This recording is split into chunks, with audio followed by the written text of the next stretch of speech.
নাশকতা ও বিশৃঙ্খলা সৃষ্টির অভিযোগে বরখাস্ত সৈনিক নাইমুল গ্রেপ্তার। বাংলাদেশ সেনাবাহিনী থেকে বরখাস্ত সৈনিক মোহাম্মদ নাইমুল ইসলামকে গ্রেপ্তার করা হয়েছে বলে জানিয়েছেন আন্তঃবাহিনী জনসংযোগ পরিদপ্তর আইএসপিআর। গত শনিবার সন্ধ্যায় এক সংবাদ বিজ্ঞপ্তির মাধ্যমে এই তথ্য জানায় সংস্থাটি।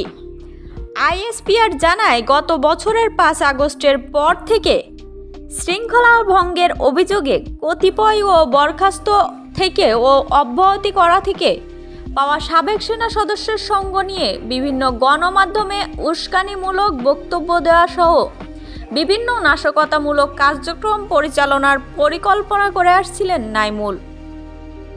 এরই ধারাবাহিকতায় তিনি আগামী 18 মে ঢাকা সেনানিবাসের প্রবেশপথে বিক্ষোভ সমাবেশের নামে বড় ধরনের নাশকতা সৃষ্টির পরিকল্পনা এবং বিভিন্ন সোশ্যাল মিডিয়ায় এ সংক্রান্ত নানা উস্কানিমূলক প্রচারণা চালিয়ে আসছিলেন।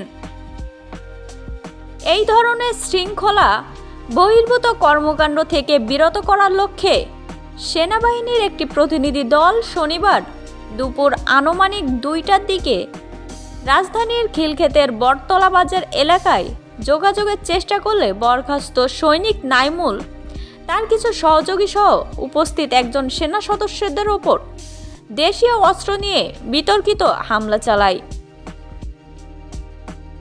তাৎক্ষণিকভাবে নিকটস্থ সেনা ক্যাম্প থেকে একটি টহল দল ঘটনাস্থলে পৌঁছে নাইমুল ও তার 2 সহযোগীকে আটক করে।